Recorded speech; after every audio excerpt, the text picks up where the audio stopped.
Hi there, what's up? In this video, I'll give you a quick guide on how you can add a calendar in Google Sheets. So this is really quick and easy. The first thing that you will do is look for a template that's a calendar.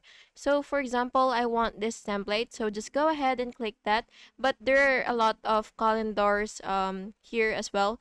But if you've already found your desired calendar, just go ahead and click that and wait for it to load. So now that you're here, what you will do, as you can see, it has the current year. So if you want to change the year to last year or to any year, basically, you will just have to delete this current formula, which is change it to your desired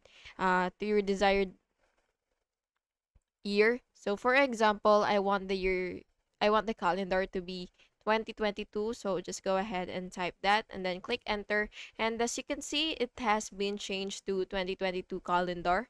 And that's basically just how you do it. You could also customize this calendar if you want. You could change the color or whatever you want to do with it. So yeah, that's basically just how you do it. And I hope you found this video helpful. And if you did, please make sure to like and subscribe for more videos like this. Thank you and have an awesome day.